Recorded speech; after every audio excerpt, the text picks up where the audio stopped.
Hello everyone, welcome to another video. So I know this video is a little late. I should have uploaded this or worked on this a while back, but holidays and whatnot. So I finally was able to sit down and work on this. Um, Drawing backgrounds and stuff is a little complicated in the sense that it requires you to have previous knowledge with different things in order to understand how it works. Um, So this section or it's like this art study is going to be divided into a couple of parts. I believe we're going to do three. So I'm going to have the introduction, and then we're going to have a medium level, like level two. Is going to be like understanding it, and then our third one is going to be us actually drawing backgrounds. And on the second level, I'm going to introduce other artists that I like to look at when I'm learning how to draw backgrounds or practicing. That way you all have like a basic idea of what I look for my studies and what inspirations I have. That way if you are interested in learning more, you can go ahead and do that way. Um so yeah, let's begin. So when drawing backgrounds, there's three basic um methods to drawing background. So you have your 1 point perspective, you have 2 point, and then you have 3 point.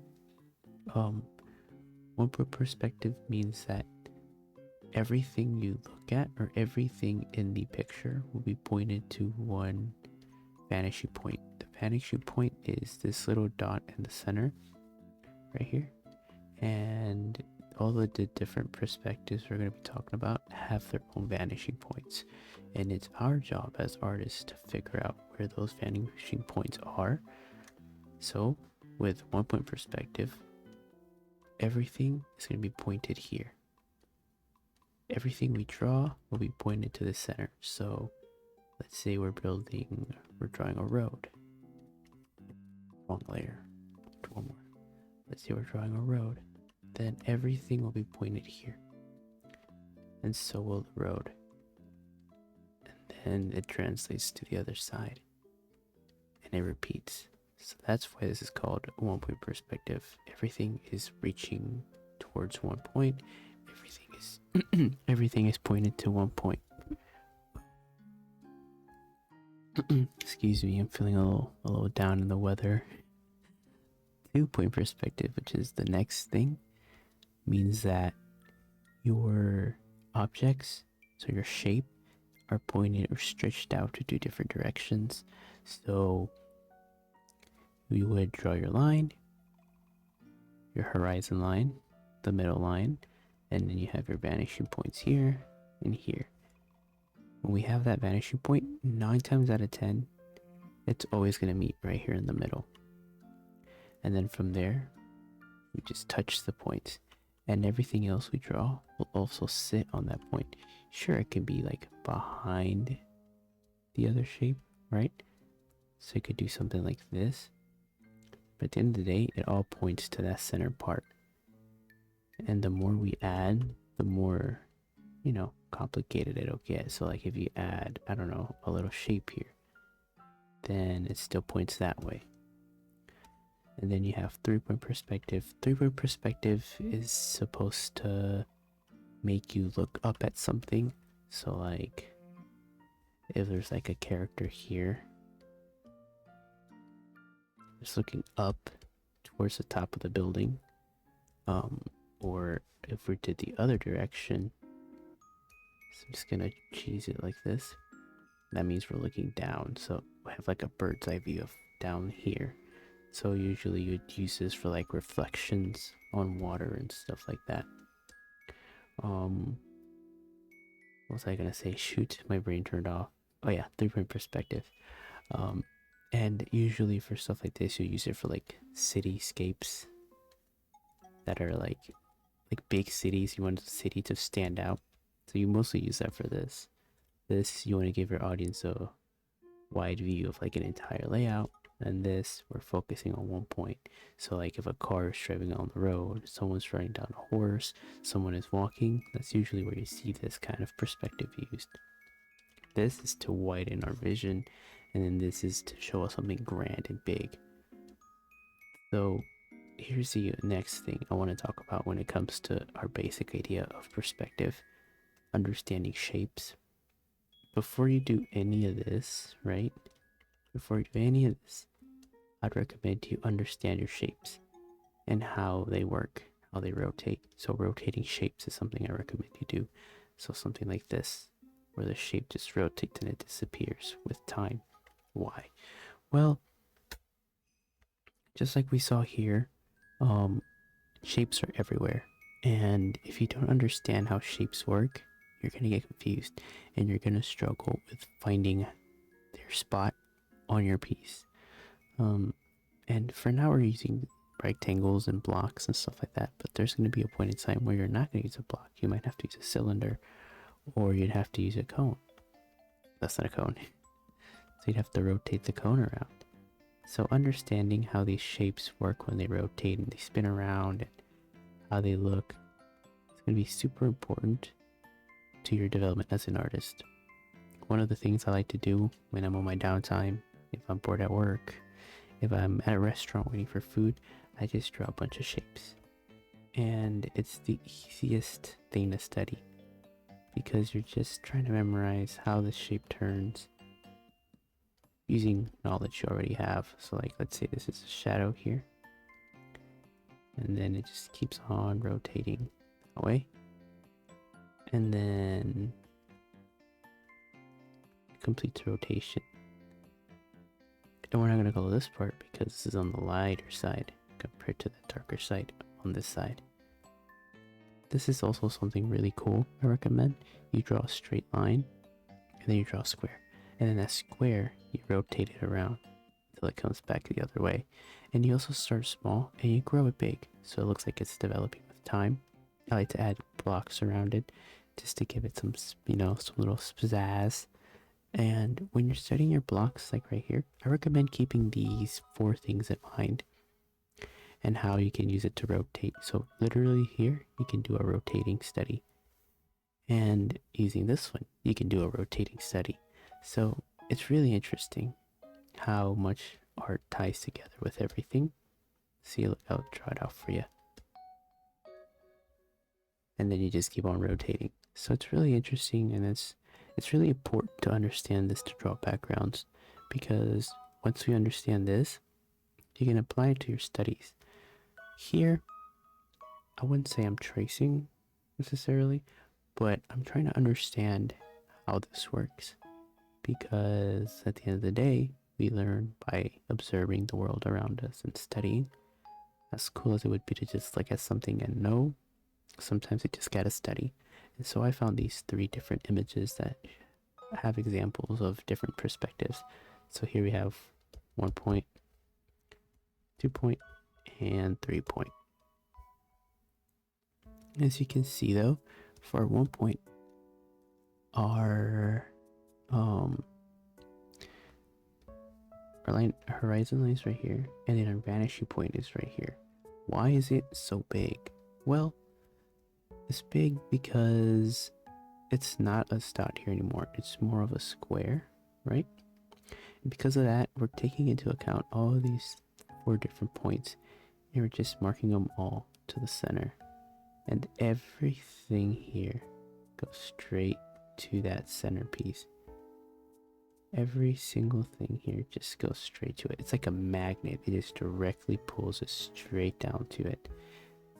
And that's the beauty of art, is that once you think you understand something, it throws you a surprise and it says, well, guess what? You're used to a dot. Take this rectangle and make it something. And the same thing could be said for this next one. Right here, we got our 3-point perspective. We have our building right here. And we also have these other buildings back here that match up with it. And it's crazy how the more you mess around with all this and the more you do it, the more that all of these shapes just start to make sense. So like, this building looks complicated, yes, but in reality, this is all that building is. And within that shape, there's more shapes. And it just keeps going. Here's another shape within a shape. Here's another shape within that shape. Here's our next shape. And it just keeps going. And you just build and build. There's a shape here. There's a shape here. Shit, there's a shape here. So it just keeps on building. These shapes are always building, and that's the beauty of it, is that once you learn to break all of this down, all this complicated stuff doesn't matter. We just have our shapes, and then you just add a little bit of shadow to give it that life. And then last but not least, we have a 3-point perspective. Again here, like I said, you are looking up at it. Us as a viewer, we're mesmerized by how tall this building is, or how bright everything is here. And I'll use an example. This guy right here, he's visiting, I don't know, New York, and he's like, whoa. So this is our main character right here. Sure, this is, you know, the character of the story, but right now, for this view, this is the main character. This is the important piece. And that's why you see a lot of movies have stuff like this. Watching movies is also another great way to practice backgrounds, because cinematography is basically the art of controlling a camera with perspective to emphasize certain things. So like if a photographer was holding this up, they're emphasizing the importance of this building. Or here, they're emphasizing that maybe a character is going to walk through here or walk down this way, or maybe this is a scene that's gonna get darker with time and is gonna, you know, help progress the story. Here they're introducing all the different environments and characters around this area. Maybe you have a small calm village and you just see a bunch of people selling merchandise and goods and stuff like that. So we told the story right here just by using these backgrounds and angles. So I went out of the way and did one for 3-point perspective. It's not as complicated as this one, so it'll give you a basic idea of what I'm trying to explain. I started this piece, let's see, as a sketch, right? So I'm usually pretty messy with these, but I used my tool. So if you're using Clip Studio on your computer, if you hold shift, it'll let you draw a straight line with your brush. You just have to make sure that you lift up from there so you continue it. But I use that tool here to kind of highlight what I was doing. So let's say this is our line, like horizon, right? And then we could say, this is our horizon, right? And then of course we have our vanishing points here and here. And everything that I drew just met up here. Here's where things got a little bit crazy though, because my vanishing point kept extending outwards. And so you don't see the line meet up all the way here like you should have. It ended abruptly because there's other things that are going to go here, like poles and maybe, you know, an energy box here or something. So a lot of that was cut off, but the whole main idea is still there, that I introduced my horizon line, my vanishing point, and where the setting is going to be, which is this. And I'll be sure to put my reference picture somewhere so you can tag along. I changed it a little bit just because the original artist made theirs so complicated. And then after that, I went ahead and started doing some outlining, and I kept some of it. So like, this is the entrance, of course, to this store. There's a vending machine here, right? There's a little box here. So I took this simple flat space, right? This simple space that started off as nothing more but a line, a couple of lines, maybe a small square here, and I added onto it. So I added a rectangle here. I added some depth and volume here. I made the road here. I began adding some squares coming out of here, still trying to meet up with that imaginary line of horizon and the vanishing point here. And I built onto it, and I added some more detail just to make the scene feel more alive, and make it tell a story. So here, it's a shop. Maybe people come from here, buy stuff, get some drinks, whatever. That's really just this is really just the basic idea of perspective and drawing backgrounds, because I don't want to overwhelm you all with thousands and thousands of information when it comes to all this, because this is genuinely a very difficult topic to touch on. I don't even know if I explained it right, but I tried my best to explain it, at least the way that I absorbed all of this information. So remember, you have these basic rules of perspective. I hate saying rules because in art, you're always going to break rules, but when you're learning, you have to follow the rules. And that's because if you want to play art's game, right, if you want to break the rules, you have to learn them first. Once you learn them, it's free game. You can do whatever you want. You can go crazy with it. You can, I know there's this artist that does this work from a down view perspective using 3-point and just adds lines everywhere, and it's just a giant mess, and then they fill it in and make this crazy world, and it looks like you're looking from the top downward, right? And it's all like rounded out, and it's like a cityscape. It's crazy, but I don't know how to do that. I know how to do this more simple stuff. Maybe with time I'll experiment with all that, and we can do that together. But for now, I just want you guys to practice this. Practice your shapes. Practice each point perspective. Screenshot this if you want to. Save it. I don't care. And then find a couple of pictures that you see online. Go on Pinterest or Google and look up photography 1-point perspective, photography 2-point perspective, 3-point perspective, and just lower the opacity and try to brainstorm and figure out where each point goes.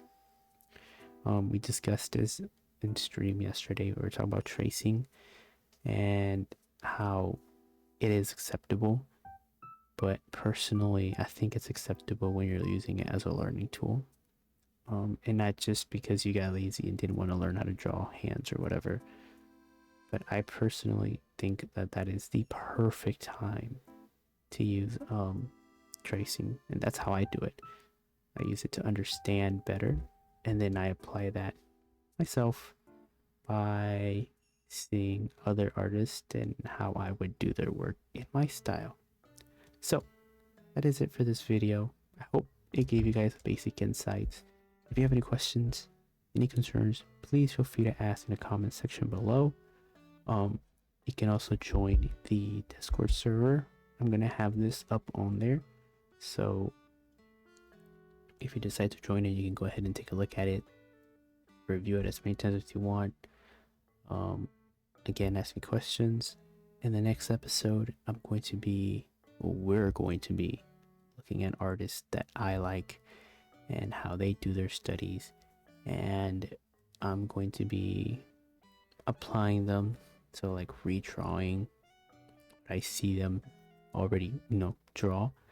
And then on a third one, we're going to actually color and add detail and try to do this. So level 1, level 2 is going to be more like this, just super basic, maybe less detailed, right? More blocks. And then level 3, we're going to add more detail and color and stuff like that. And that's what we're going to be a little bit more crazy with it. For now, this is what you guys get. I hope you enjoyed the video. Thanks so much for the support. So much planned for this year. So much I want to do with you guys. I'm so excited to experiment with the YouTube channel and Twitch and just do lots of stuff. You guys are awesome. I hope to see more of you guys. Invite your friends, do whatever. Let's get this year done right, and let's get to let's get to our big goal of 1,000 subscribers. Thank y'all so much. I'll see y'all later. Bye bye.